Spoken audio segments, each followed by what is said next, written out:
8h pile dans tous nos studios, ici au centre Sievla de Glodibé. Mesdames, Messieurs, bonjour, bienvenue ce vendredi 20 novembre 2020, journée internationale des droits de l'enfant. Bien sûr, donc cette date commémore l'adoption de la Convention internationale des droits de l'enfant signée le 20 novembre 1989. Nous allons en parler dans On en parle avec Ahmed Arekpa qui va présenter également les astres ce vendredi. Le débat reçoit pour vous Abouba Abdullah Aziz, il est le coordonnateur départemental du lien national. Il va se prononcer évidemment sur les attentes de la jeunesse de cette tournée du chef de l'État. La tournée qui reprend aujourd'hui, vendredi 20 novembre, dans les collines. Donc le chef de l'État a attendu dans plusieurs communes des collines, notamment Savalo, Banté et Glazoué et bien d'autres localités également. Aujourd'hui, 20 novembre, nous allons commencer cette émission comme d'habitude par l'actualité dans la presse. Quoi de neuf? La revue, les titres, le débat et ensuite la page des sports qui sera certainement pour la fin de cette émission avec Frédéric Espoir Mambou. Laurent Roland Toniquès, mon confrère, est déjà dans ce studio également pour l'analyse. Élection présidentielle au Burkina Faso. Roch Christian Kabouré peut-il rééditer l'exploit de 2015? L'élection présidentielle au Burkina Faso prévue pour dimanche prochain, le 22 novembre, donc dans quelques jours. Laurent Roland Toniquès, bonjour. Bonjour Corneille Issa et bonjour à tous ceux qui nous suivent ce matin. Alors l'élection donc au Burkina Faso qui fait donc l'actualité sur le continent, on va en parler tout le week-end. Donc on en parle déjà sur ce plateau d'analyse avec vous dans un instant. Et avant tout ceci, nous allons donc passer à la revue et des titres auditeurs de la 102.3 si vous nous recevez encore une fois. Bonjour, bienvenue. Et également à tous nos téléspectateurs de Eden Télévision, ceux qui nous suivent un peu partout sur pratiquement tous les continents. Merci d'être au rendez-vous de matin. D'Eden à la réalisation, Jean-Baptiste Boko à l'image, Mac Fabrel Doyibé au son, et puis Pierre Fourniquin et toute l'équipe de la diffusion, Ariane Agbo, Batémi Dambé au poste pour vous servir, et bien sûr le meilleur de matin. Encore une fois, bienvenue à toutes et à tous, c'est parti pour la revue des titres.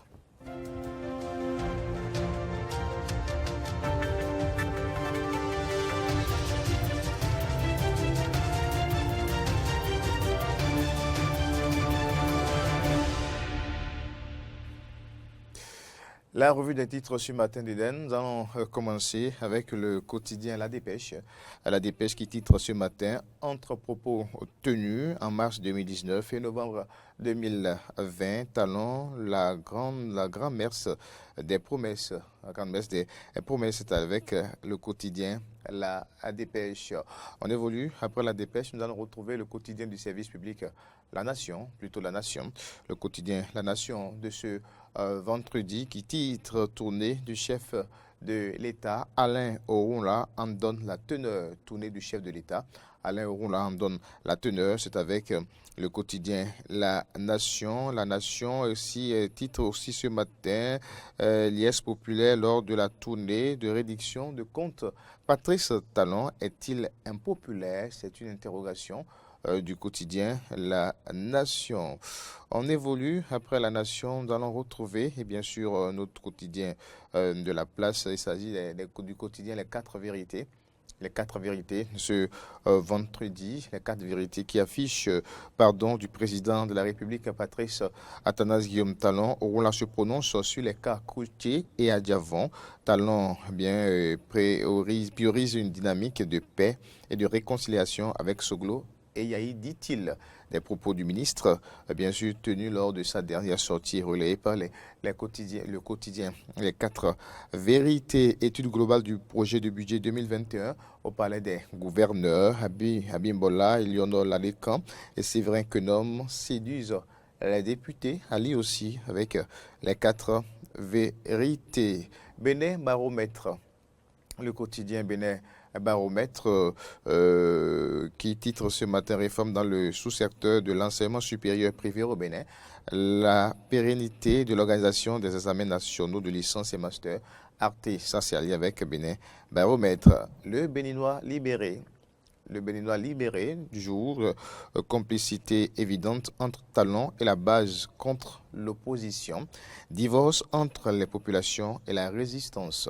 divorce entre les populations et la résistance tournée du chef de l'État, les potins de Djougou et autres. Les potins de Djougou et autres, et puis tournée du président Patrice Talon Wilfred Rumbedi, justifie le pardon à Savé et Tchaourou. Tous ces détails dans les colonnes du quotidien Le Béninois Libéré. L'autre quotidien que nous allons bien sûr découvrir dans un instant, c'est la presse du jour. La presse du jour, ce vendredi, tournée présidentielle. Les gestes barrières contre la Covid ont été respectés. Les gestes barrières contre la Covid-19 ont été respectés. Des Béninois réclament que la dynamique se poursuive, décide Alain Orunla Ali avec le journal La Presse du jour. À la suite de la presse du jour, Matin libre. Matin libre qui titre ce matin, Assemblée nationale Porto Novo, pourquoi forcément un nouveau siège? Pourquoi forcément un nouveau siège? C'est une interrogation. Défi sécuritaire en fin d'année à Cotonou, le procureur Metonou échange avec la hiérarchie policière. Le procureur échange avec la hiérarchie policière. 3 ans de promesses non tenues, le secteur de la santé se porte très mal. Ça, c'est une information, et bien sûr, publiée ce matin par Matin Libre. Le collectif des syndicats rappelle les revendications à découvrir avec Matin Libre. Le matin, un projet de réaménagement des horaires de travail dans l'administration béninoise. De nombreux avantages socio-économiques pour le Bénin. De nombreux avantages socio-économiques pour le Bénin. La position du gouvernement attendue. La position du gouvernement a attendu quelques détails apportés par ce quotidien. Jour ouvrable matin, 8h à 12h30. Pause entre 12h30 à 14h, soit 1h30. Après-midi, 14h à 17h30. Des détails apportés donc par le matin concernant bien sûr le réaménagement des horaires de travail dans l'administration. On reste avec le matin qui titre aussi Parlement balai des ministres du gouvernement devant la commission budgétaire. Yaïla Dekan et Abimbola passent avec brio. Ali avec le matin. Fraternité de ce vendredi. Fraternité qui titre Entretien avec Antoine Guidou, président du GSR. Il y a des choses qui ont été faites dans un bon esprit, mais détournées. C'est allié avec fraternité. Et ça, c'est la une du quotidien. Fraternité. On poursuit après fraternité. On retrouve le challenge. Le challenge qui titre réalisation d'infrastructures de développement sous la rupture. Les populations saluent la dynamique et l'engagement du président Patrice Athanase Guillaume. Talon, projet de budget de l'État exercice 2021. Les ministres défilent devant les députés. Romuald Ouadani convainc et séduit selon le quotidien. Le challenge, le potentiel maintenant pour boucler cette revue des titres. Le potentiel du jour attendu à Glazoué demain samedi. Talon aura un accueil d'honneur avec Gilles Ndolo, voilà, le maire de Glazoué qui donc réserve un accueil chaleureux au président de la République. Annonce ce matin le potentiel a fait évasion de 2 détenus de la prison de Misrété, 18 militaires et policiers déposés en prison. 18 militaires et policiers déposés en prison dans cette affaire d'évasion de détenus à la prison de Misrété. Ça, c'est une information à nous rapporter ce matin par le potentiel. Et en boucle, la revue des titres pour retrouver dans un instant. Et bien sûr, l'analyse avec Laurent Roland Anthony Kess. Je rappelle le thème élection présidentielle au Burkina Faso. Roch Marc Christian Kabouré peut-il rediter l'espoir de 2015? A tout de suite.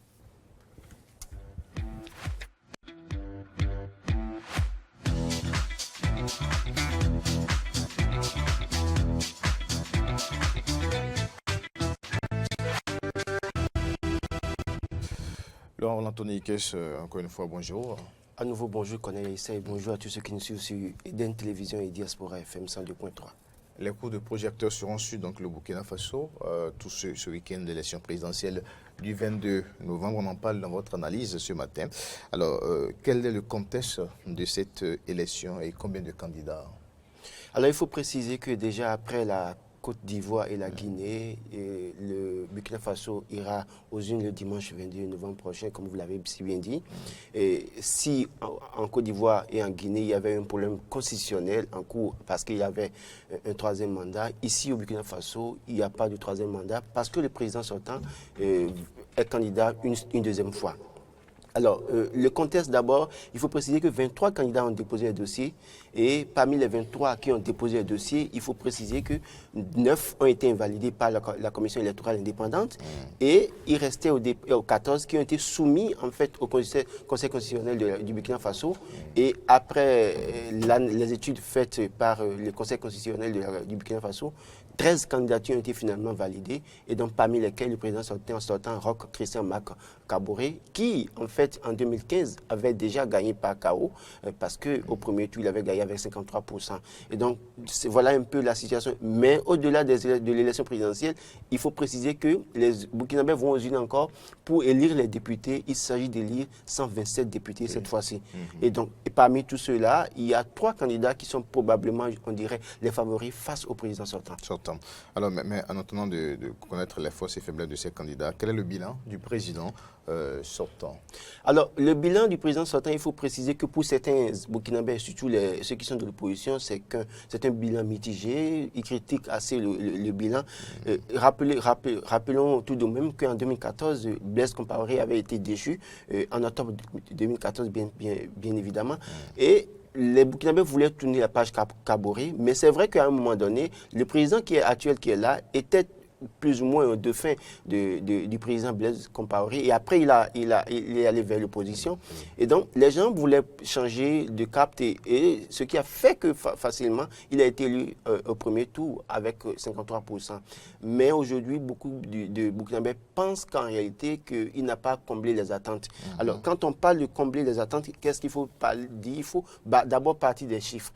Aujourd'hui, c'est vrai que le Burkina Faso est la 4e économie de l'UEMOA. A occupé la 151e place dans le rapport Doing Business de 2020. Le PIB est resté plus ou moins stable parce que quand on prend 2019, c'est resté à 6%, comparé à 2018 qui était à 6,8%. En 2020, ils sont revenus à 6% et les projections pour 2021 disent qu'ils seront à 6,1%. Donc, sensiblement, c'est un PIB qui est resté stable. Et à cela, il faut ajouter que c'est dit par les opposants que certains du Burkinabés ont du mal à vivre au quotidien. Donc, il y a cet aspect-là. Mais il y a aussi la menace djihadiste. Aujourd'hui, au Burkina Faso, au nord du Burkina Faso et à l'est du Burkina Faso, c'est les régions qui sont, je dirais, tenues en respect par les djihadistes. Et donc, il y a beaucoup de menaces djihadistes qui font qu'aujourd'hui, c'est difficile. Mais à cela s'ajoute aussi la crise de la Covid-19. Vous n'êtes pas sans savoir que beaucoup de bilans de chefs d'État en Afrique et dans le monde, ces bilans ont été plus ou moins saccagé en griffe par la crise de la Covid-19 qui est venue une crise imprévue qui est venue tout remettre en cause. Même les pays qui faisaient un bon score à un moment donné sont aujourd'hui en difficulté, même les grandes puissances. Donc, il y a ces situations-là qui font que aujourd'hui, on se demande s'il pourra être réélu. Alors, il faut aussi rappeler que les menaces djihadistes, ce qui s'est passé avec les djihadistes au nord du Burkina Faso et à l'est du Burkina Faso, ont fait 1200 morts. Ce n'est pas rien. Et il y a 1 million de déplacés dans le pays. Donc, quand on regarde toute cette situation, on est tenté de dire que Mac Christian Kaboré est plus ou moins en difficulté. Mais est-ce qu'au Burkina Faso, on n'est peut-être pas tenté d'être un peu plus flexible sur le bilan de Kaboré, surtout concernant la question sécuritaire et terroriste, quand on sait que ça englobe toute la région? On sait que ça englobe toute la région. Qu'on le veuille ou pas, vous êtes chef d'État, c'est vous qui êtes le premier garant de la sécurité. Voilà. Donc, les citoyens ne veulent pas comprendre ça. 1200 morts, ce n'est pas rien. C'est des familles qui ont été meurtries. Et donc, c'est peut-être des espoirs des gens qui étaient espoirs, des familles qui ont été tuées dans ces menaces djihadistes. Et donc, de ce point, j'ai dit tout à l'heure, 1 million de déplacés. C'est vrai que les opposants le critiquent, mais lui, il mise sur ce qu'il a fait.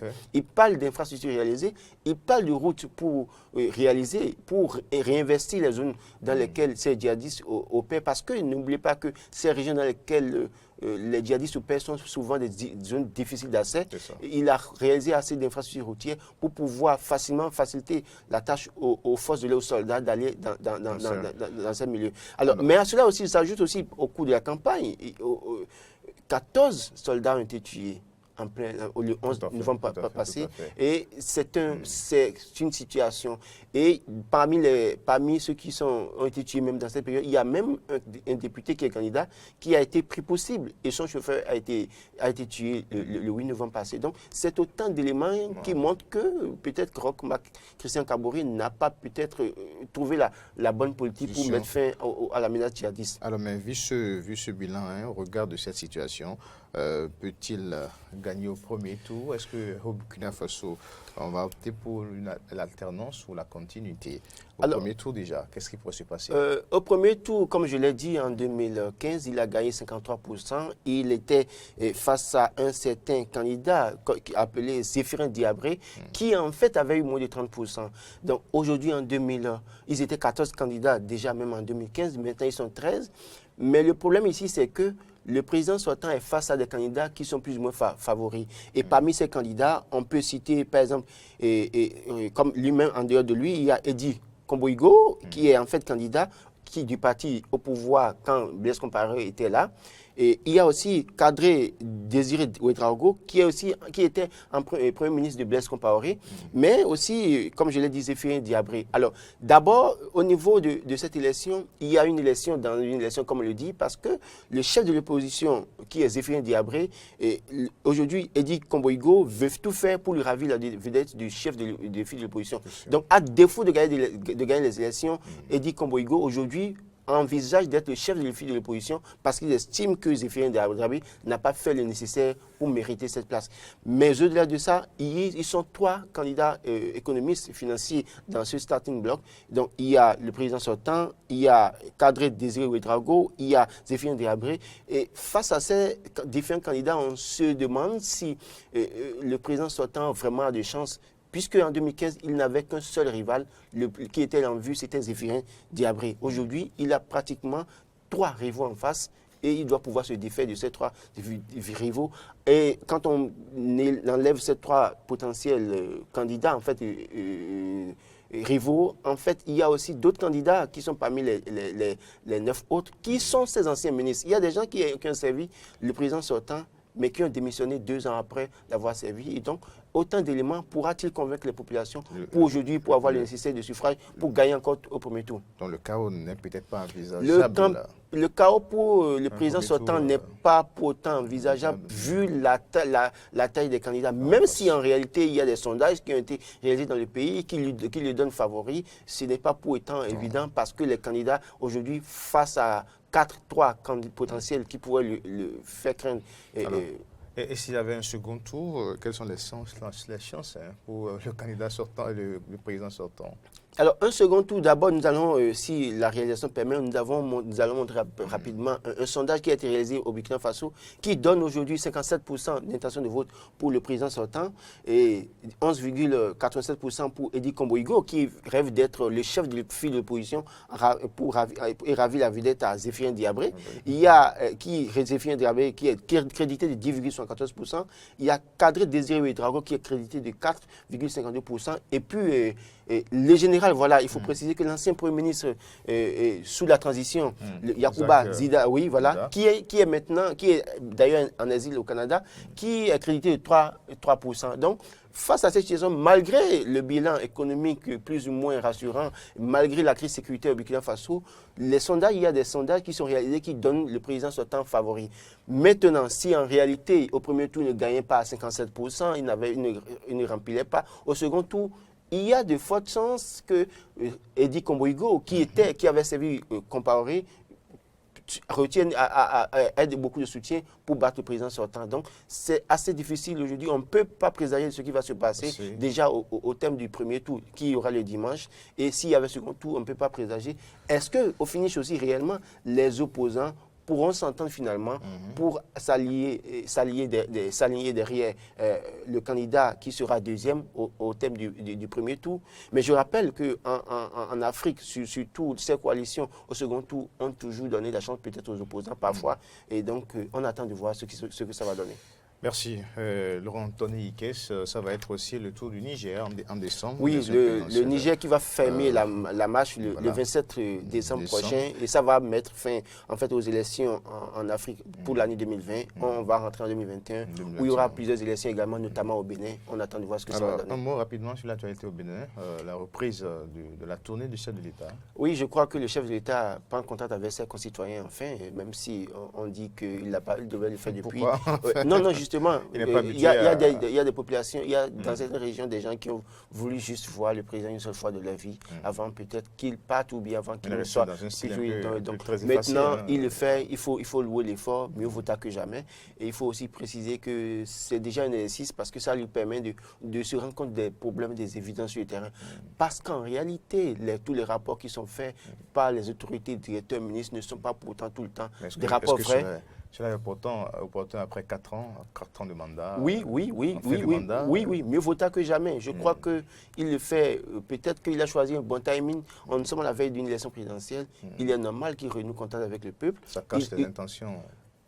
Non, mais quand on suit les déclarations du chef de l'État sur le terrain, je crois que moi, en réalité, on ne doit plus douter de sa candidature en 2021. C'est une évidence. Il peut venir nous surprendre demain pour dire qu'il ne sera pas candidat, mais quand vous suivez le discours, vous analysez de fond en comble, Patrice Talon est bel et bien candidat en 2021. Et les opposants qui passent leur temps à dire il ne devait pas être candidat, doivent se préparer autrement, changer de stratégie. Parce que c'est une sortie bien réfléchie, bien pensée. Les messages à chaque niveau, les messages ne sont pas les mêmes. Très spécifiques et ils répondent spécifiquement aux problèmes posés dans chaque région. Donc c'est pourquoi il dit, ceux qui pensent que Patrice Talon ne devait pas être candidat, il est en train de leur dire je serai candidat, changer de stratégie et allons aux unis.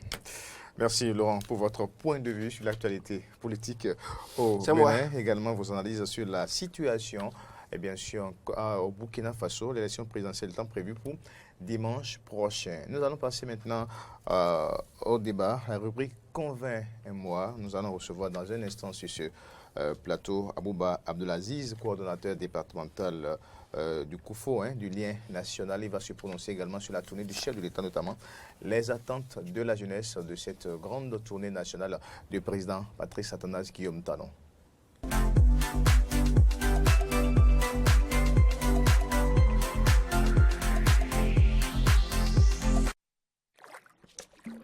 Fais ta part contre la Covid.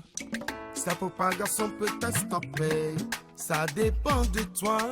Limite tes sorties, mais si c'est nécessaire, porte un max dans tout le public. Oh.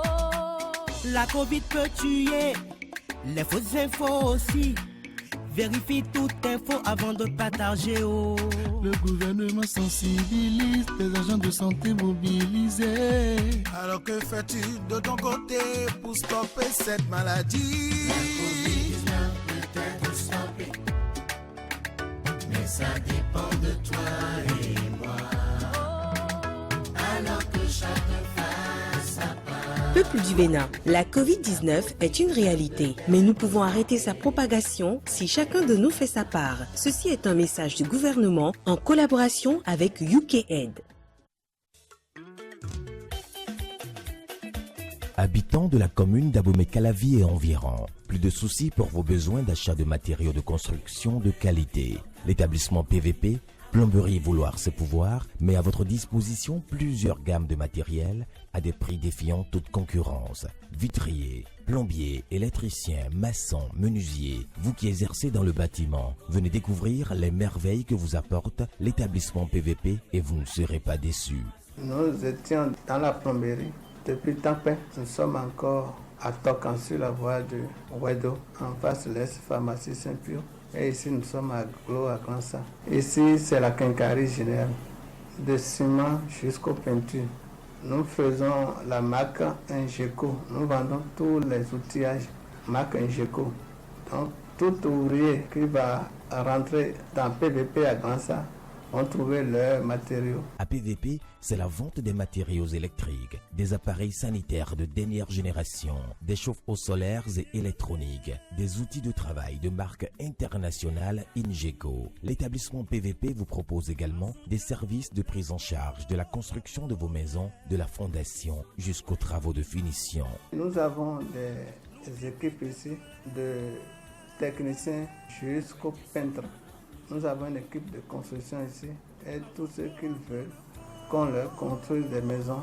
Quand ils viennent nous voir, on peut s'arranger et quand on va commencer, c'est la clé seulement qu'ils vont prendre.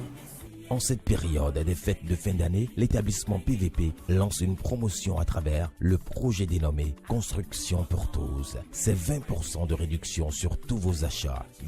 Parlant du projet Construction pour tous, nous voudrions garantir à toute la population béninoise et surtout à nos frères de la diaspora la construction de leur maison sans stress et sans peur de se faire gruger.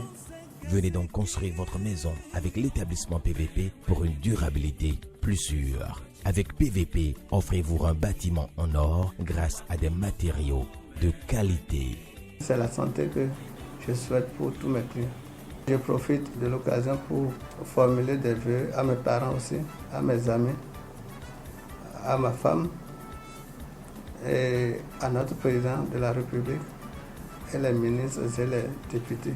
J'ai découvert PVP que j'ai pu adopter depuis lors, puisque j'ai l'opportunité d'avoir en un temps record ce dont j'ai besoin pour les questions de sanitaire, pour les questions de plomberie, et surtout pour ce qui nous embête, nous autres qui ont des forages à domicile, c'est de pouvoir avoir toutes les pièces de rechange qu'il faut, surtout lorsqu'on fait l'entretien périodique donc, de nos forages.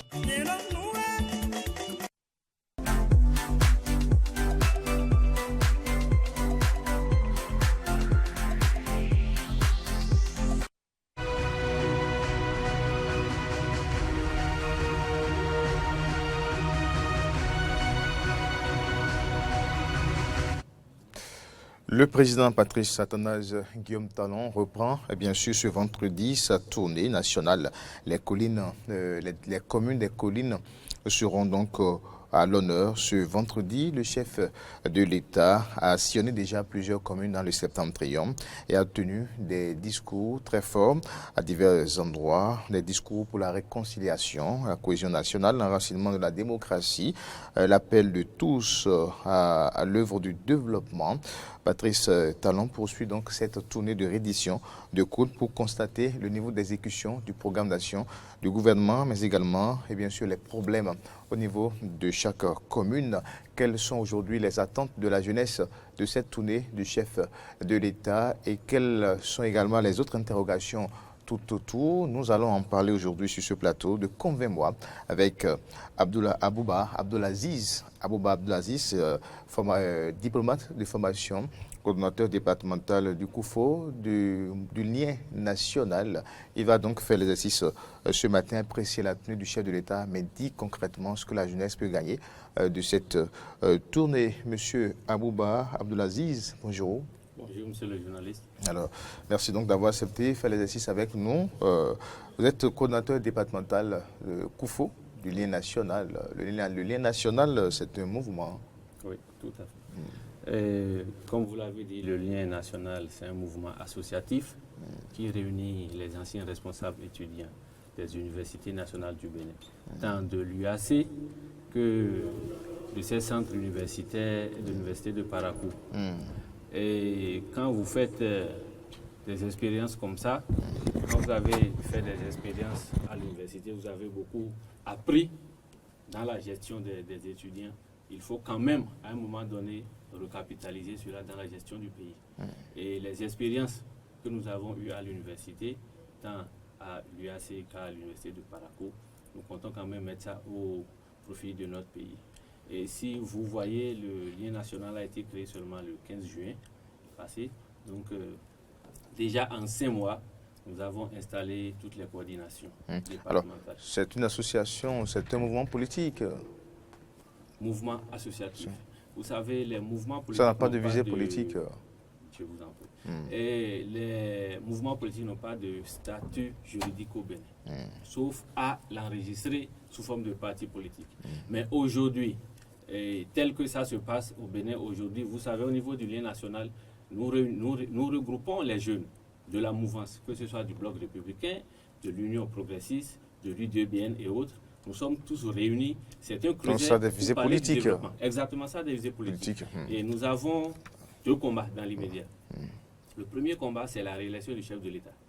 Parce que pour nous, déjà, c'est qu'il est candidat. Et nous nous battons pour sa réélection. Le deuxième combat, c'est de faire en sorte nous approchons de l'élection présidentielle sans que le président ne se prononce officiellement sur cette candidature, probable ou pas. Oui. Mais vous en êtes sûr déjà? Nous en sommes sûrs, de toutes les façons. Et il avait déjà dit par le passé, le Bénin lui a tout donné et il va retourner l'ascenseur au Bénin. Donc, le Bénin a toujours besoin de lui. D'accord. Alors, donc, Abouba Abdelaziz, vous êtes donc diplomate de formation, je l'ai dit tantôt, donc coordinateur départemental du lien national. C'est donc un mouvement associatif, vous l'avez dit tout à l'heure, avec des visées politiques qui rassemblent les jeunes, qui fait la promotion des jeunes également. Alors, justement, nous sommes aujourd'hui le 20 novembre 2020. Le chef de l'État a entamé une tournée nationale. Ça fait déjà une semaine, 9e jour aujourd'hui, si on compte les jours ouvrables. Alors, M. Abdelaziz Abouba, dites-nous d'abord, en entendant de nous décliner ici ce que la jeunesse peut espérer de cette tournée du chef de l'État. En 4 ans, quel a été le bilan en faveur de la jeunesse? Je vous remercie, monsieur le journaliste. Souvent, quand on parle de bilan en termes de la jeunesse, tout de suite, nous voyons l'emploi. Et c'est ce qui est normal, prioritaire. Oui, c'est ce qui est normal. pour les jeunes. Et vous savez, nous avons des formations qui ne sont pas orientées vers l'auto-emploi. Et c'est à cela que le gouvernement s'attelle aujourd'hui. Quand vous finissez votre formation, vous devez pouvoir être en mesure de vous installer vous-même. Vous devez pouvoir être en mesure de faire un projet, de vous faire accompagner. Parce que l'État ne peut pas prendre tout le monde. Parce que vous voyez le nombre de finissants qui sortent dans nos universités en fin d'année, et le nombre que le gouvernement est en mesure de prendre chaque année. Et donc, même les entreprises privées ne sont pas capables d'absorber, de consommer effectivement ceux qui sortent de nos universités. Et donc, nous devons nous réorienter autrement et aller vers l'auto-emploi. Et ça fait partie également des combats du mouvement Lien National. Parce que vous voyez, quand vous prenez par exemple l'arène politique aujourd'hui, la jeunesse arrive à s'exprimer. La jeunesse arrive à occuper des postes stratégiques. Voyez un peu les nominations, voyez un peu les postes ministériels. Et quand vous descendez même au fond des partis politiques, grâce à la réforme du système partisan aujourd'hui, la jeunesse arrive à s'imposer. Oui, quand vous êtes jeune, vous faites bien votre combat, forcément le militantisme est pris en compte. Mais ce n'est pas forcément le discours de certains jeunes. C'est normal. Vous savez, nous avions par le passé des comportements qui ne répondent pas aux réalités d'aujourd'hui. Vous allez par exemple dans un village, je prends un cas comme ça par le passé, vous avez peut-être un jeune dans le village, c'est lui le week-end quand il attend pipi, bon, on sait que l'homme politique est là parce que c'est lui qui a la grosse carotte du village, il revient. Vous descendez, bon, tonton, vous êtes là, ok. Bon, telle personne, voilà ce qu'il fait, telle personne, il a d'ici, l'autre, il change de camp, il va de l'autre côté, et puis tonton met la main à la poche, il sort quelque chose. Il se gère toute la semaine avec peut-être cette somme-là, en espérant que le week-end prochain, il puisse encore en retrouver. Mais aujourd'hui, ce n'est plus le cas. Il y avait des gens qui se disaient professionnels de la politique, qui ne voulaient que vivre de ça. Mais aujourd'hui, il n'y a plus ça. Comme le chef de l'État a l'habitude de le dire, on doit sortir l'argent de la politique. Donc on laisse les jeunes s'exprimer. Oui, la politique doit être une guerre d'idées désormais. Le bloc républicain, c'est vrai, c'est effectivement le cas.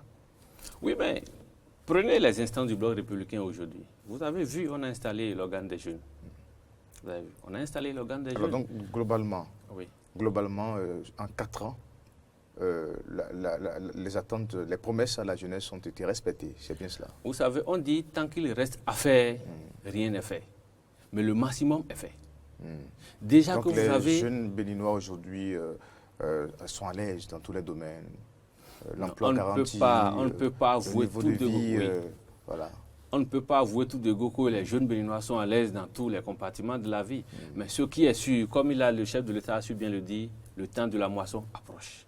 Quand vous semez, vous entretenez, vous arrosez, ou peut-être la pluie arrose à votre place. Dans le temps de la moisson approche, vous l'avez dit. Exactement. Mais si le temps approche, pourquoi vous reconnaissez déjà que le maximum a été fait pour les jeunes? Voilà. Vous savez, quand vous commencez, vous voyez les avancées. Je l'ai dit, par exemple, dans l'arène politique, il y a forcément un changement. Quand vous prenez, par exemple, le mandat des députés où la Constitution dit désormais, vous ne pouvez plus faire plus de 3 mandats. Ça favorise la jeunesse. Ça favorise la jeunesse. Parce que vous savez, nous en avons qui sont là depuis la démocratie, qui ne sont jamais partis. Et forcément, d'une manière ou d'une autre, nous devons venir aux affaires. Donc, et quand vous observez réformes, bien la classe politique, vous voyez qu'il y a un renouvellement qui ne dit pas son nom de la classe politique qui se fait.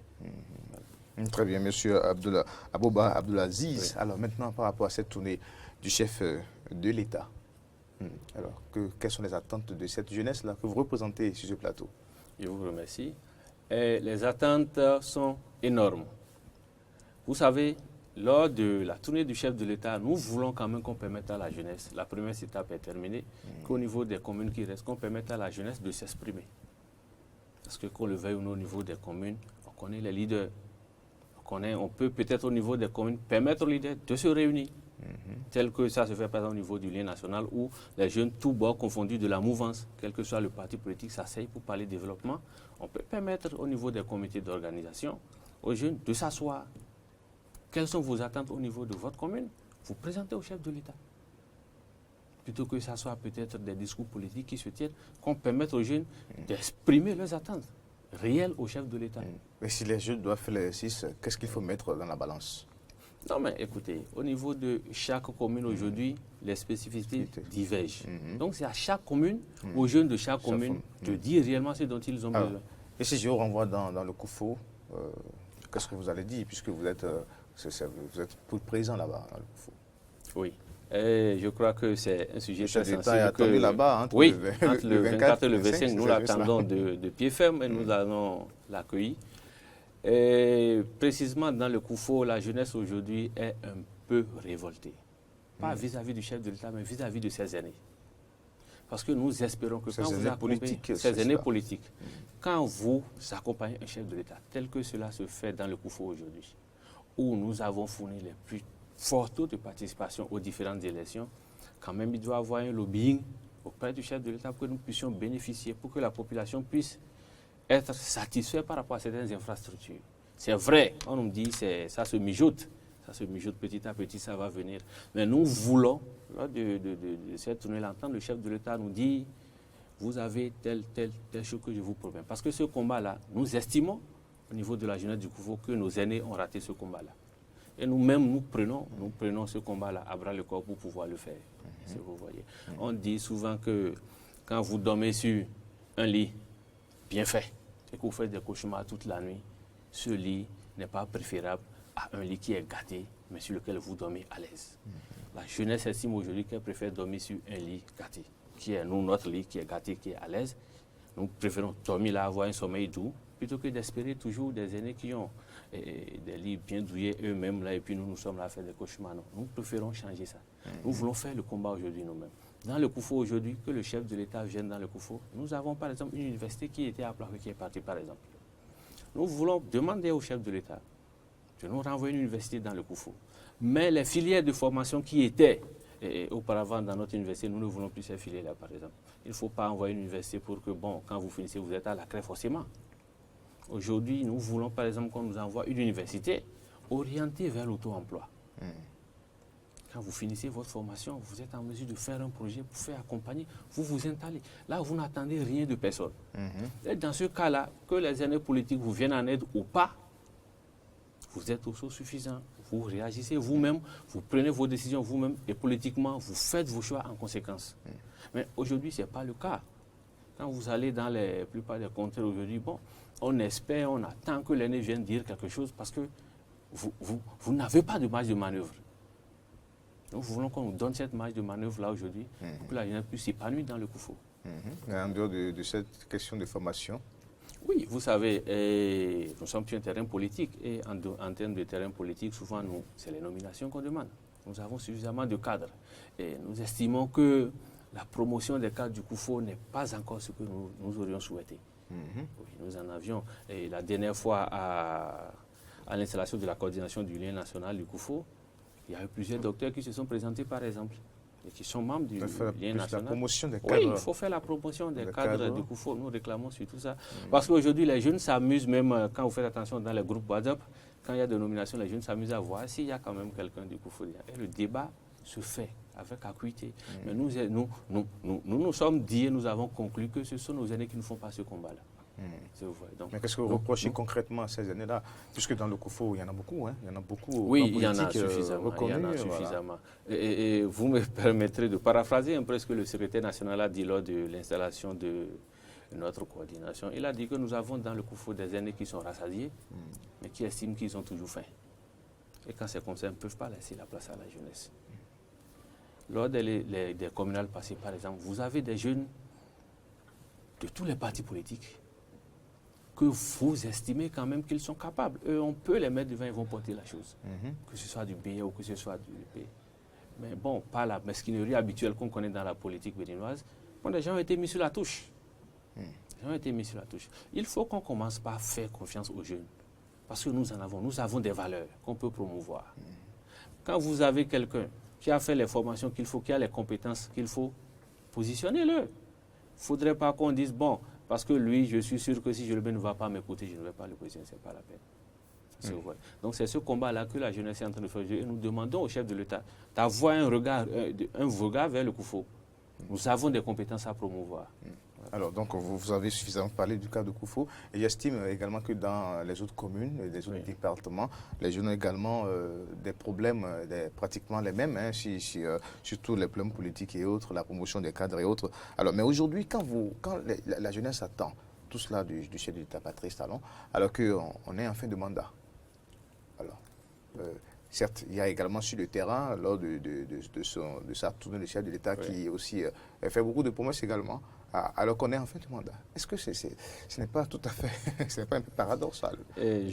Non, ce n'est pas du tout paradoxal, parce que vous savez, certains ont l'habitude de dire qu'il avait promis un mandat, et il promettait un mandat dans un contexte où il disait qu'il fera désormais dans la Constitution, on mettra un mandat unique. La Constitution a été rejetée. Et si vous vous rappelez, il s'était exprimé après le rejet, je crois, de la deuxième Constitution, où il disait qu'il est citoyen béninois. Et en tant que citoyen béninois, la Constitution de ce pays s'impose à lui. Et donc l'actuelle Constitution qui est là dit 2 mandats. Donc logiquement, rien n'empêcherait le chef de l'État d'être candidat. Oui, mais ce qui ne paraît pas tout à fait clair dans cette déclaration, cette déclaration, Patrice Talon n'a jamais dit, quand il parlait de mandat unique, que c'est lié à ces réformes forcément. Parce que c'est là, en fait, la confusion autour. Non, il devrait. Est-ce qu'aujourd'hui, pas pour le respect de la parole donnée, est-ce que ce n'est peut-être pas mieux, puisque le chef d'État parle de candidature unique, c'est vrai qu'à un moment donné, il parlait d'aviser. Aujourd'hui, tout laisse à croire, en tout cas, que les partisans, les sympathisants, dans la cercle du gouvernement, on veut voir le président Patrice Talon pour un second mandat. Alors, lui-même ne l'a pas encore confirmé. On attend toujours. C'est bien cela. Vous avez... Même s'il a sa décision, puisqu'il disait dans Jeune Afrique la dernière fois qu'il a sa décision, qu'il n'a peut-être pas encore communiqué à son cercle ou à ses... Voilà. Vous avez suivi que le Bloc républicain a désigné, par exemple, le président Patrice Talon comme candidat. D'autres partis l'ont fait également, parce qu'ils ont estimé que actuellement, là où nous en sommes, c'est le président Patrice Talon qui peut continuer ce qu'il a commencé. Vous voyez, tout le pays est en chantier. Et c'est pour ça que nous, par exemple, au niveau du Koufou, au niveau du Lénazan, nous disons qu'il doit revenir. Nous voulons profiter de son sens de l'esthétique. Vous voyez un peu comment Calavi change aujourd'hui. Vous voyez un peu comment Cotonou change. Quand vous faites un temps, vous allez à Cotonou, vous risquez de vous prendre dans certaines zones. Parce que vous ne reconnaissez pas. L'asphaltage, c'est ça? L'asphaltage, mais rentrez dans les rues, vous voyez.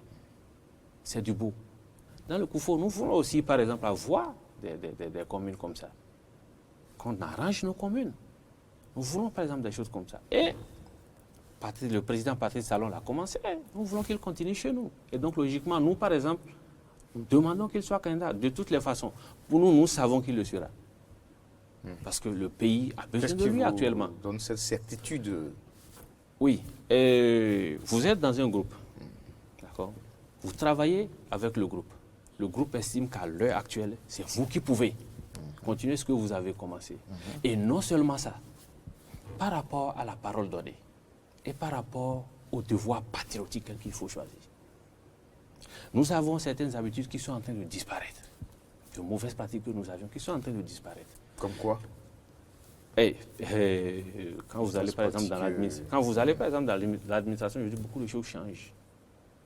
Il y a eu des moments par le passé où quand vous allez, même ce pourquoi le fonctionnaire est payé, vous devez forcément encore glisser quelque chose, comme on le dit, ou mettre la pierre sur le papier pour que le vent ne l'emporte pas. Mais aujourd'hui, c'est vrai, on ne peut pas dire que ça a complètement diminué, ça a complètement fini. Mais ça a changé. Quand on entend criette, on pense à criette. Voilà. Aujourd'hui, la discipline est en train de venir, mais ce n'est pas encore entré dans les habitudes, par exemple. Et si certaines choses n'entrent pas dans les habitudes, quand le président Patrice Talon partira, quelle certitude nous avons que celui qui viendra pourra effectivement continuer avec cette même rigueur-là? Parce que c'est cette rigueur du président Patrice Talon aujourd'hui qui fait que partout où vous passez quand même, il y a la peur du gendarme qui commence par venir. Mais quand vous parlez de la rigueur du chef de l'État, le chef de l'État n'est pas seul, c'est toute une équipe.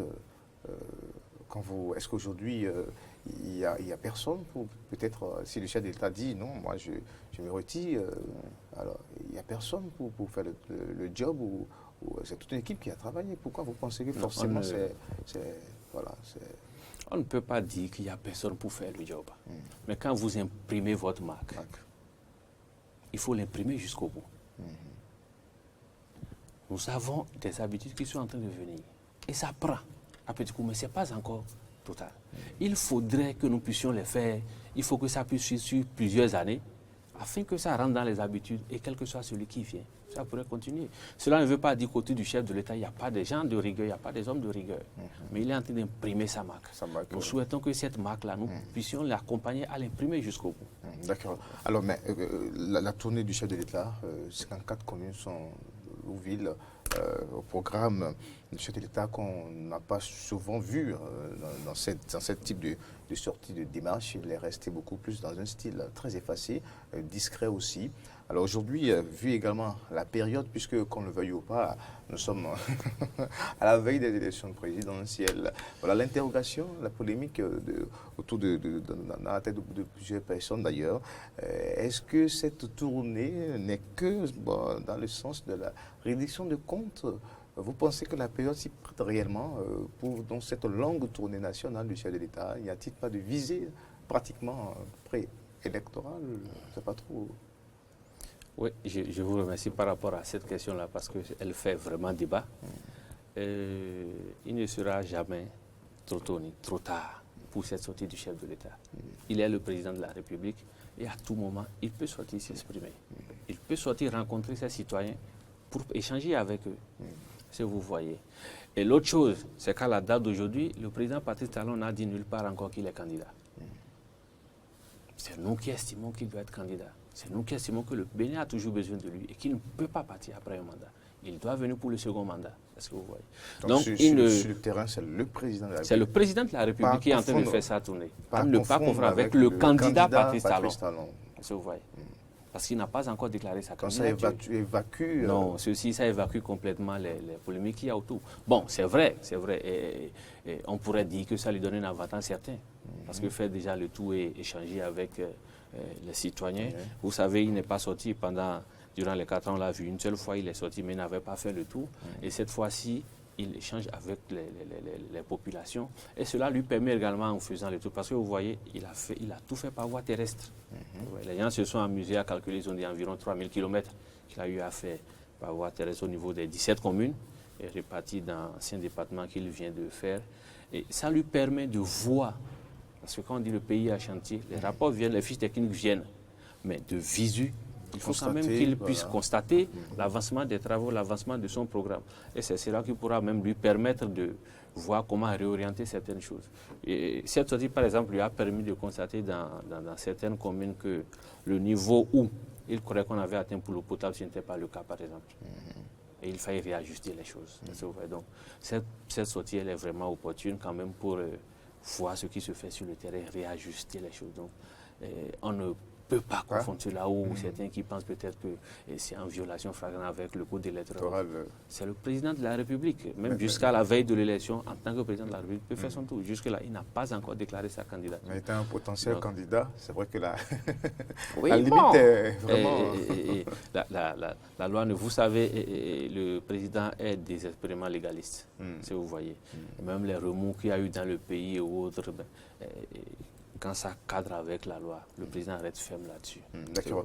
Alors, on a surtout écouté ces messages par rapport, surtout à Tchao, à Savin. Le président a tenu un discours conciliateur, a tendu la main pour une certaine réconciliation avec l'ancien président Bompoli et autres. Ah oui. Oui, je crois que c'est fort louable, parce que personnellement, je préfère voir un président qui arrive à dire publiquement « j'ai pardonné ». L'État a pardonné. La République a pardonné. Pardonner quoi concrètement dans cette affaire? C'est fou de pardonner. Abouba Abdelaziz, Nous avons tous été témoins. Nous avons tous été témoins des violences post-électorales ici. Si vous voyez. Les événements de avril, ces événements, 2019. Oui, ces événements, quand même, c'est des individus qui ont été à la base de ça. Si vous voyez. Les tensions ont été calmées. Tout est passé. Vous voyez un peu à la veille de son arrivée à Tchaourou, il y a eu quelques remous également. Ouais. Si le président estimait qu'il y a eu des situations et qu'on pouvait poursuivre des gars, et du haut de sa fonction présidentielle, il estimait quand même que pour la paix dans le pays, il faut laisser tomber certaines choses. Je crois que c'est fort louable. Et le message de pardon qu'il a envoyé, vous avez vu, il a confié par exemple à Parakou, au sein de Parakou, de prendre en main la réconciliation entre lui et son ami et frère, si vous voyez. Et certains se sont étonnés que ce soit à Parakou qu'il aille le dire, plutôt qu'à Tchaourou. Et moi, je considère qu'à Tchaourou, par exemple, on peut considérer que les sages de Tchaourou aujourd'hui sont partie prenante de la situation. C'est-à-dire que c'est leur enfant, le président Yahya Boni, si vous voyez. Les sages de Tchaourou, en tant que personnalité externe, interviennent entre le président Talon et le président Yahya Boni pour calmer ce qui est à calmer. Et l'autre chose aussi, c'est que les gens ne comprennent pas aussi que le président Talon n'aille pas directement chez le président Yahya Boni à la maison.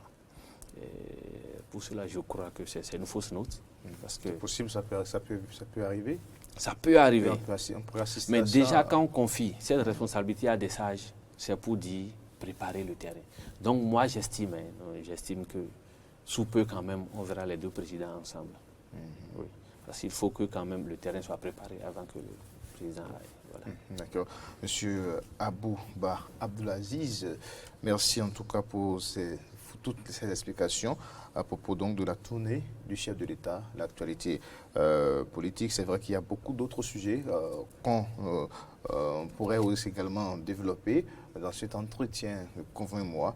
Mais nous allons certainement nous retrouver sur d'autres plateaux, pourquoi pas d'autres rendez-vous. Merci à vous, Abouba Abdelaziz. Vous êtes diplomate de formation, coordinateur départemental du mouvement Lien National. Pour vous, simplement, les jeunes doivent bien sûr profiter de cette occasion pour exposer les réels problèmes, bien sûr, de la jeunesse à chaque niveau, pour que le président Patrice Talon, certainement, et qui fait là donc aujourd'hui la reddition des comptes à propos du PHG, puisse les inscrire dans les priorités, pourquoi pas, pour les quelques mois qui lui restent pour son mandat, et pourquoi pas, s'il parvient à se faire réélire, mieux s'occuper également des problèmes de la jeunesse. Globalement, et bien sûr, les jeunes peuvent être déjà satisfaits de la politique mise en œuvre qui aujourd'hui facilite l'auto-emploi pour la jeunesse. Merci à vous, Abdelaziz Abouba.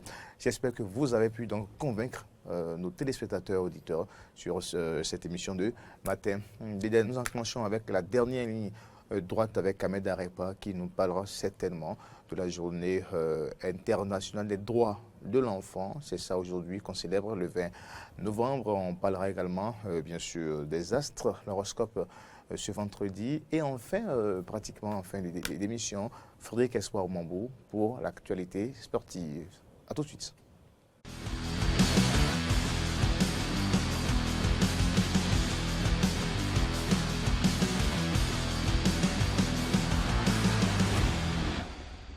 Là maintenant, on a parlé de la maladie du coronavirus. Donc là, en fait, j'invite maintenant les directeurs ou les directrices de voir s'ils n'ont pas de bancs pour pouvoir encadrer les enfants, ils peuvent demander. Parce que là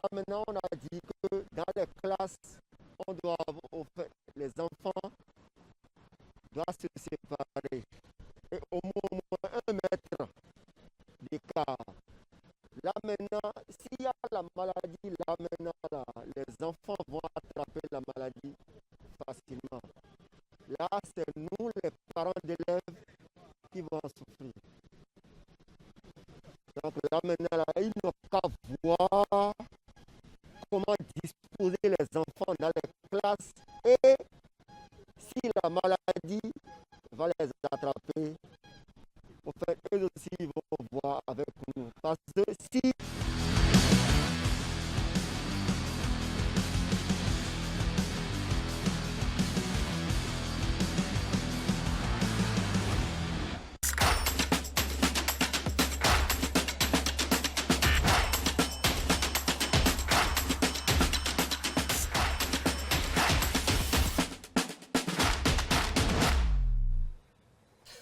La dernière ligne droite, comme je venais donc de le dire, c'est cette émission avec Frédéric Espoir Mambou et Ahmed Arepa, chers confrères, bonjour. Bonjour à vous, Konaï Aïssé, bonjour à Frédéric Espoir Mambou, bonjour à tous les auditeurs et téléspectateurs de Diaspora FM et de Télévision. Et le sportif au rendez-vous, Frédéric. Bien évidemment, bonjour à vous, Corneille Aïssé, à nos amis téléspectateurs et auditeurs, on les salue. Salut Ahmed Arepa. Alors, pourquoi me saluer en dernière position? Oui, mais parce que tu es l'infime partie. C'est clair. Non, mais ça se voit déjà par la taille sur ce plateau. On a compris. Ah, ok. Bon, on a compris par le développement. Enfin. Merci. Ok. Ahmed. Oui. On en parle. On en parle. De quoi est-ce qu'on parle aujourd'hui? Donc, sur l'EP, sur ma télévision, sur la télévision. C'est ce qu'on s'en va savoir. C'est tellement, oui, d'allumer, oui, tu n'es pas présent, d'allumer son micro. Voilà, c'est toujours comme ça. C'est la taille. Là, c'est mieux. Je crois que c'est bon. Allez, donc, comme je le disais, voilà. Bonjour à nos amis auditeurs et téléspectateurs et bienvenue sur l'EP, comme d'habitude, Radio Monde Astrologie. Derrière, on va parler célébration. Puis on verra une photo si tout va bien. D'accord, alors. Le jingle a déjà été diffusé? Bien évidemment. D'accord, donc on va y aller pour... Ahmed qui n'est pas présent, on dirait. Pardon. Non, les entités qui sont aujourd'hui représentées ne sont pas totalement au rendez-vous. J'espère qu'il n'a pas passé une nuit mouvementée. Qui sait? Allez. Allons-y. Bon, sois un professionnel. Là, c'est comme des... si vous le voulez bien.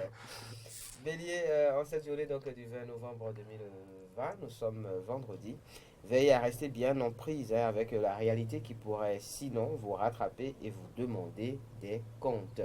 Ça, c'est donc pour les natifs du signe du Bélier. Taureau, à présent, nous sommes à vous. Vous parviendrez, chers amis, avec difficulté aujourd'hui à convaincre vos amis. N'insistez pas trop lourdement.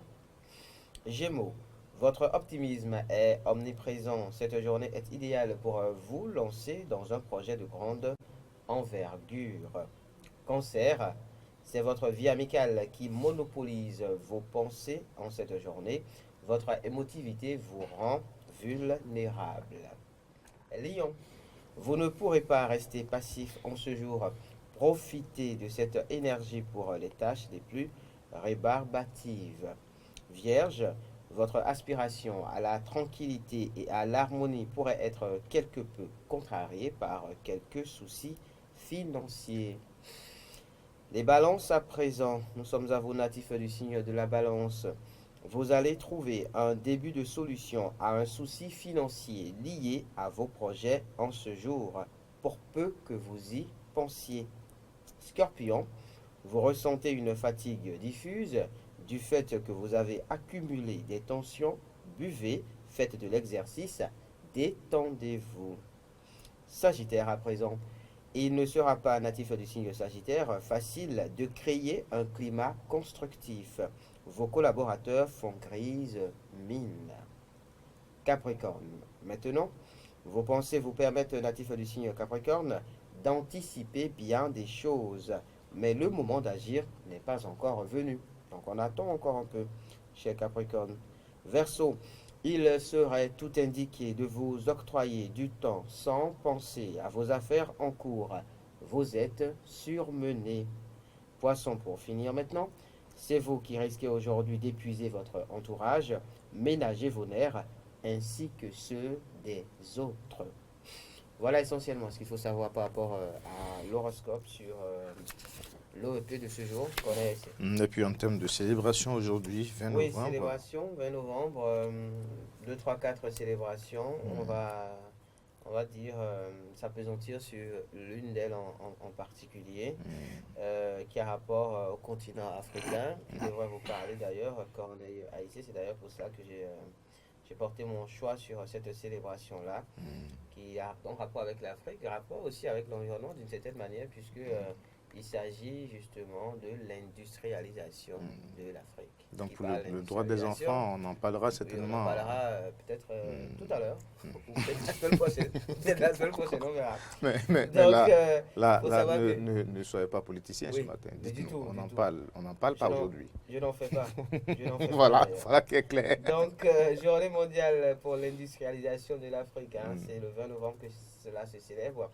Et tous les 20 novembre, justement, la communauté internationale et plus particulièrement les pays africains célèbrent donc la journée de l'industrialisation de l'Afrique, une journée pour inciter les pays à s'engager davantage dans le processus industriel, pour susciter une prise de conscience au niveau mondial et mobiliser l'appui international en faveur du développement industriel de l'Afrique. La journée de l'industrialisation, donc décrétée par les Nations Unies, permet, il faut le savoir, chaque année, d'aborder des problèmes liés au développement industriel et durable et d'évaluer les stratégies d'atteinte des objectifs visant à faire des Africains des partenaires égaux dans ce nouveau monde, évidemment, qui est le nôtre. Et je vous disais donc, j'ai porté mon choix sur cette célébration-là, sachant que quand on parle d'industrialisation, forcément, ok, cela contribue au développement, à la croissance économique, bien sûr. Mais il est aussi un fait que l'industrialisation, pourquoi j'ai associé avec ce mot, l'industrialisation donc vient aussi avec ses corollaires. C'est bien cela. Sur l'environnement. Du coup, la question que j'ai à vous poser, Corneille, elle est celle-ci. Pensez-vous que l'industrialisation constitue pour l'Afrique un mal nécessaire? Non, pas forcément. Pas forcément si ça répond aux exigences. Est-ce qu'on peut si faire ça répond aux exigences. Si ça répond sans causer du tort à l'environnement. On va forcément causer du tort à l'environnement, quel que soit donc, le moyen, quelle que soit la stratégie, quel que soit ce qu'on fait. Lorsque vous avez quitté chez vous aujourd'hui, pour venir ici, certainement, vous avez causé un peu du tort à l'environnement. Mais aujourd'hui, en marchant. Vous avez piétiné peut-être une fourmi qui a un rôle aussi dans son habitat. Alors, donc l'industrialisation, en fait, si ça répond aujourd'hui donc aux exigences en termes de développement durable, c'est possible. Aujourd'hui, les industries sont en train de convertir les énergies vers des énergies vertes renouvelables, par exemple. Alors, c'est un peu ça aussi. Donc, quand on parle de l'industrialisation de l'Afrique... Est-ce qu'en termes d'efficience, justement, le fait d'avoir recours aux énergies vertes permet d'avoir non, vous savez, le débat est toujours en cours entre scientifiques. Aujourd'hui, on pense qu'avec le pétrole, l'énergie fossile, c'est plus rapide, ça donne beaucoup plus, mais parce qu'on n'a peut-être pas encore, on s'est pas encore donné le temps d'étudier réellement au niveau des énergies renouvelables et savoir ce qu'on peut réellement en tirer. Mais ça devient, qu'on le veuille ou pas, nécessaire, une obligation pour la communauté internationale, industrielle aussi, d'aller à l'énergie renouvelable, parce que vu donc tout ce que ça cause l'énergie fossile, on sera obligé. De toute façon, que vous dites, vous parlez de l'énergie renouvelable, de l'énergie fossile et bien d'autres. Je crois que quoi qu'on dise, il y a forcément une forme de pollution qui réside dans les deux formes d'énergie. Parce que l'énergie verte aujourd'hui, on parle du solaire, etc. Mais il n'y a pas d'énergie solaire sans les accumulateurs et autres. Il n'y a pas d'éoliennes sans les fers qui sont extraits du sol et tout. Et donc, quoi qu'on dise, il y a forcément quelque part du tort qui est fait à l'environnement. Oui, mais la petite nuance, c'est qu'avec ces énergies vertes ou énergies renouvelables, il y a moins de pollution en matière de CO2 qui aujourd'hui est responsable du réchauffement climatique. Évidemment. Voilà. Bien évidemment. Donc, l'industrialisation de l'Afrique, oui, c'est une opportunité pour permettre à l'Afrique de, pourquoi pas, conserver et transformer elle-même ses ressources, ses matières premières. Donc ça va être notre opportunité. L'industrie crée des emplois, accroît les revenus, augmente la valeur des produits agricoles, favorise le progrès technologique, évidemment, hein, ouvre des perspectives aussi économiques aux femmes et produit donc des recettes qui permettent au gouvernement de réduire et d'éliminer la pauvreté. Quand on a fini de dire ça, il ne faut pas oublier non plus donc les corollaires qui viennent avec et savoir raison garder, on va dire. C'est bien cela. D'accord. Ce sera essentiellement ça, on n'en dira pas plus. Évidemment, une autre célébration dont on aurait pu parler qui est liée aux droits des enfants. On sait que sur le continent, les droits des enfants, c'est pas forcément la chose la mieux respectée, on va dire. Mais partagée en Afrique surtout. Mais partagée en Afrique surtout. En Afrique surtout, et après évidemment au Bénin. Dès qu'on parle des droits des enfants au Bénin, on pense au phénomène, évidemment, du Gilo-Mengon, c'est la première chose à laquelle on pense. On pense à tous ces enfants qui se retrouvent. Mais il y a d'autres comportements aussi, hein, de parents qui terrorisent les enfants. Leurs propres enfants. Lorsqu'on dit quand papa est là, tout le monde est celui qui vit. Oui, il s'agit de l'éducation qui a été transmise donc, depuis des lustres. Il s'agit de faire respecter. Il s'agit de respecter papa et maman. Quand papa est là, papa c'est le chef. Imposer le respect dans la terreur.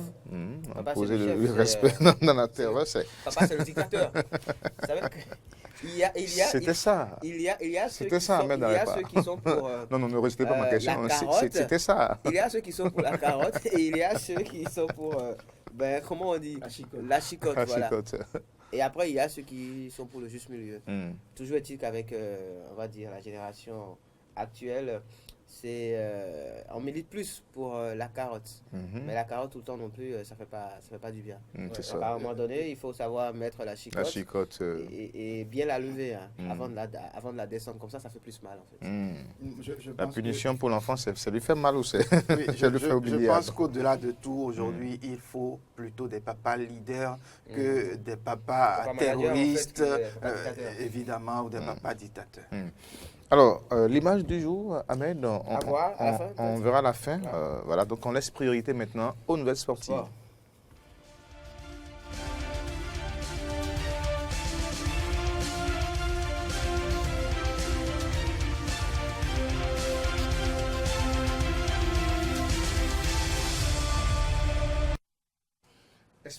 Vous, Ligue africaine des champions, des Ivoiriens pour le match des Buffles FC. Oui, les Buffles qui donc sont les représentants béninois pour la Ligue des champions qui donc devront affronter le deuxième club.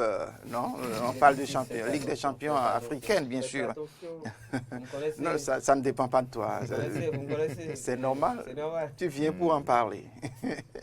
Alors donc, je disais que ce club du Septentrion du Bénin doit affronter donc le 28 novembre prochain le club de Mouloudia du club Alger, donc qui est deuxième derrière juste Belouizdad de Noukbo, bien sûr, ou plutôt Koukbo, notre compatriote qui a signé il y a quelques semaines. Et donc pour diriger cette rencontre, on a choisi un quatuor qui donc nous vient de la Côte d'Ivoire. Et donc, les poulains du président Laurent Yansounou vont donc être confrontés à l'arbitrage du juge central de Patrick Tanguy, Jean-Philippe, qui donc sera au numéro 1 de cette officialisation et puis sera aidé par ses compatriotes Kwa Benan Prosper à Diounam, Noum Ouattara pour deuxième assistant et l'arbitre de table qui est Bienvenu Senko. Le commissaire au match annonce Sanoussi Mohamed qui nous vient du Nigeria et le match donc est prévu pour être lancé le 28 novembre prochain au stade Charles de Gaulle de Cotonou à 17h. Et en cas de qualification, les quadruples champions du Bénin affronteront en second tour le vainqueur de la confrontation entre le club sfaxien de Tunisie et Mladengue de Zanzibar. Et puis, autre discipline, hein, le Tour cycliste Côte d'Ivoire international 2020 par le 14 décembre. On parle du Tour cycliste donc du côté de la Côte d'Ivoire, alors que hier déjà je donnais des informations sur le Tour cycliste du Cameroun avec le Tour Chantal Biya. Et il faut dire que les Béninois, ils sont pour le moment à la traîne. Le premier Béninois arrivé, je crois, il était 47e ou 48e. Donc, je n'ai pas tenu compte de ce classement-là pour le moment. Alors, revenant donc au sujet du jour, la Fédération ivoirienne de cyclisme annonce donc les dates de l'itinéraire du Tour international édition 2020. Et cette année, l'événement partira le 14 décembre prochain pour s'achever le 21 décembre, cette 27e édition du Tour de Côte d'Ivoire dénommé Tour de réconciliation sera longue de 1150 km. Le départ sera donc donné à Touba, dans l'ouest du pays, pour finir à Agboville, dans la région de Agnébi-Tiassa. Et au menu, les étapes de Touba, Douekoué, Daloa, Yamoussoukro, puis il y aura un circuit fermé dans Agboville qui va clôturer l'événement. Pour l'heure, la participation des pays étrangers est en suspens. Donc, il faut dire, selon le président Jean-Marie Alakwame, qui est le président de la Fédération ivoirienne de cyclisme, il a dit que les frontières terrestres ivoiriennes sont pour le moment fermées.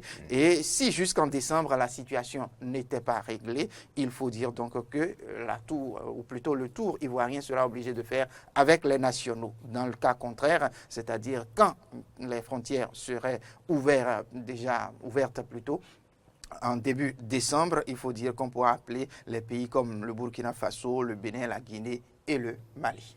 Et puis, on parle toujours du sport. La jeune Shrine, c'est bien ça? Bien sûr, Shrine Boukli. Boukli a apporté la première médaille à la France au championnat d'Europe de judo de Prague. En rapportant l'or, voilà.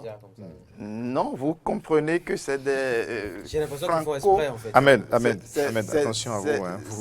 C'est des franco-africains, en fait. Vous stoppez mon élan dans mon lancement.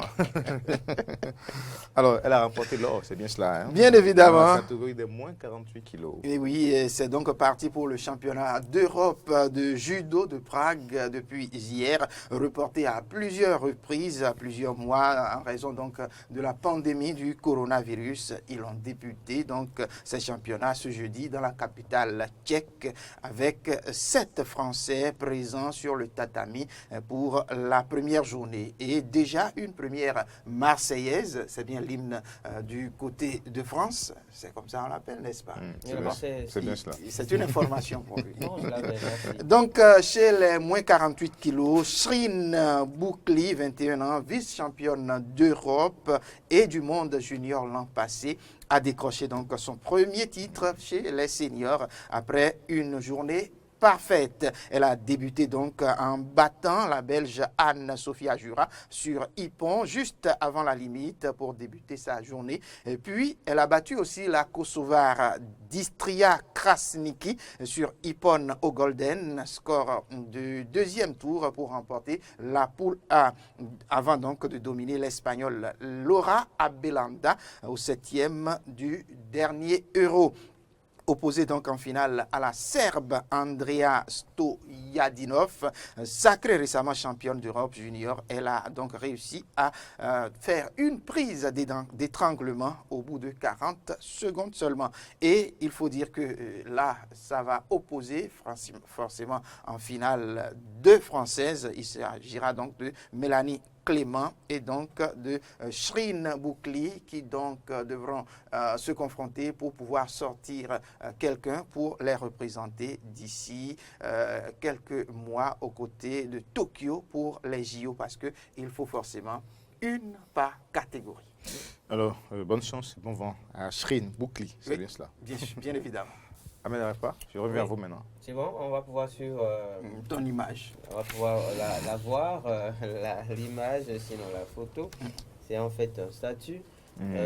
J'aurais pu vous poser la question, mais puisque la réalisation nous la propose qu'elle ne vienne plus. Non, mais la question, elle viendra forcément. Alors, il s'agit d'une question qui a été posée, donnant à raconter justement la pire rupture amoureuse que vous auriez vécu. Donc je vous reviens tout à l'heure pour cette question-là. La réponse de l'ami étant donc, en fait c'est une question qui a été posée à une fille, donc de raconter la pire rupture amoureuse qu'elle a vécue. Donc sa réponse, je sortais avec un gars, un jour on était en ville, puis tout d'un coup il s'est mis à courir. Depuis ce jour, je ne l'ai plus vu. Donc, pour elle, c'est voilà, la pire rupture qu'elle a vécue. Rappelez qu'hier, sur ce plateau... Il fut quoi? C'est à se demander, parce qu'après, oui, on parle de pire rupture, et peut-être qu'en définitive, elle est en train d'accuser le monsieur à tort. Peut-être qu'il a été pris d'une folie. Sait-on jamais, peut-être qu'il s'agissait pas réellement d'une rupture. Peut-être que c'est une crise de folie qu'il faisait. Et donc lui, voilà, il a détalé. Mais malheureusement pour lui, cette dame, elle a cru que c'était une manière de la fuir ou de rompre avec elle. Vous vous rappelez qu'hier sur ce plateau, on parlait donc des raisons qui pourraient justement conduire donc à mettre un terme à une relation. Et on a pu voir une image par rapport à cela. Donc aujourd'hui, on parle de la pire rupture. Quelle a été la pire pour vous? C'est désespoir ou vous? Vous êtes toujours prompt à répondre aux questions. Chers amis téléspectateurs, suis-je censé répondre à... Mais oui. Pour une fois, je me tais. Mais non, ne faites pas le jeu de l'autre, s'il vous plaît. Ne faites pas le jeu de l'autre. C'est qui l'autre? Il est en train de cogiter actuellement. Actuellement, il réfléchit à toutes les implications avant de se prononcer. Non, mais pour question de raconter une rupture, la pire qui soit venue, je ne crois pas que c'en est le lieu, parce que ça va prendre du temps. Ça va prendre du temps. Ou bien tu veux que je donne le nom? Mais non. Ah, ok, d'accord. Voilà. Vous pouvez toujours dire Is, ça va, tranquille. Pourquoi pas Y? Espoir Mambou, nous allons commencer d'abord. On dit Mais souvent non, que la c'est moi charité qui est bien pose la ordonnée, question. commence par C'est soi. moi qui pose la question. C'est moi qui pose la question. Alors donc, Ahmed Arepa, Oui. quelle a été la pire rupture? Oh my God. C'est moi qui pose la question dans cette partie de l'émission. Donc, mais allez-y quand même à la maison. Amusons-nous un peu. Ici, via les réseaux sociaux. Dites-nous un peu les pires, on va dire quoi. Mais vous savez, par rapport à ce monsieur qui certainement... il faut que je raconte. D'accord. C'est que... Moi, j'aime son affaire. La pire que j'ai connue, c'est que, bon... on était ensemble depuis un certain moment. Ça fait pratiquement 8 à 9 mois qu'on était ensemble. Et bon, à un certain moment, il faut qu'on se découvre quand même en tant que... Et bon, tout le temps quand vous parlez de ça à cette dame-là, bon, elle accepte. En tant que Christophe Colombe, il faut découvrir. Non, attention au code, là. De quoi parle l'auteur? Il réfléchit aux implications. Donc, le jour, en tout cas, on s'est fixé un ultime jour, parce que avec le temps, non, il y a eu plusieurs tentatives qui n'ont abouti. Donc, un dernier jour, bon, on arrive à la maison et puis on mange, on finit.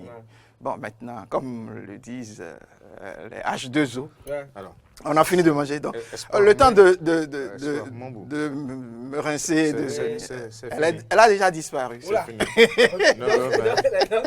9h20, donc bien évidemment. Puisque les tabous ne sont pas admis ici, Frédéric Espoir Mambou, un peu comme Ahmed Arepa, puisque les tabous ne sont pas admis ici, les tabous ne sont pas admis ici. On parle pas de tabous. J'ai entendu ça. On va réserver ça pour des endroits indiqués, pour mieux connaître l'histoire. Alors, merci. Il est en train de fuir la question. C'est pas grave. Mais de toute façon, vous je ne pouvez répondrai pas. Vous pouvez conclure. Je ne répondrai pas. Alors, non, le style distrait, c'est mieux.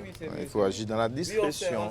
Ahmed Arepa, merci pour votre contribution. Merci beaucoup pour l'animation sur ce plateau. Frédéric Espoir Mambou également. Évidemment, sportive. On remercie toute l'équipe aussi pour vous.